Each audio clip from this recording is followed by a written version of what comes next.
Flat দেওয়ার নাম করে কয়েক কোটি টাকার প্রতারণার অভিযোগে ভারতের কেন্দ্রীয় তদন্তকারী সংস্থা এনফোর্সমেন্ট ডিরেক্টরেট ইডির জিজ্ঞাসাবাদের মুখে পড়েছেন পশ্চিমবঙ্গের জনপ্রিয় অভিনেত্রী ও সাবেক সংসদ সদস্য নুসরাত জাহান। বুধবার কলকাতার সিজিও কমপ্লেক্সে তাকে টানা 8.5 ঘণ্টা জিজ্ঞাসাবাদ করা হয় বলে তদন্ত সংশ্লিষ্ট সূত্রে জানা গেছে। সকাল থেকেই সিজিও কমপ্লেক্সের সামনে ছিল গণমাধ্যম কর্মীদের ভিড়। সকালে স্বামী যশ দাশগুপ্তকে সঙ্গে নিয়ে ইডি দফতরে পৌঁছান নুসরাত জাহান।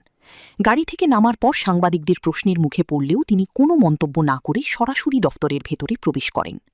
তদন্ত সূত্রে জানা যায়, রাজারহাট এলাকায় ফ্ল্যাট দেওয়ার প্রতিশ্রুতি দিয়ে কয়েক প্রবীণ নাগরিকের কাছ থেকে অর্থ সংগ্রহের অভিযোগ রয়েছে একটি সংস্থার বিরুদ্ধে। 2014-15 সালের দিকে ওই সংস্থা প্রায় 400 জনের কাছ থেকে মাথাপিছু 5.5 লাখ টাকা করে নেয় বলে অভিযোগ। অভিযোগ অনুযায়ী নির্ধারিত সময় পার হলেও গ্রাহকরা ফ্ল্যাট পাননি এবং অনেকেই তাদের টাকা ফেরতও পাননি। তদন্তকারীদের দাবি, সংশ্লিষ্ট ওই সংস্থায় নুসরাত জাহান ডিরেক্টর পদে ছিলেন। এর আগে 2023 সালেও একই মামলায় তাকে তলব করা হয়েছিল। নতুন কিছু তথ্য ও নথি সামনে আসায় এবার পুনরায় তাকে জিজ্ঞাসাবাদ করা হয়। সকাল থেকে শুরু হওয়া এই জিজ্ঞাসাবাদ চলে সন্ধ্যা পর্যন্ত। টানা 8.5 ঘণ্টা ধরে ইডি কর্মকর্তারা বিভিন্ন প্রশ্ন করেন এবং তার বয়ান রেকর্ড করেন।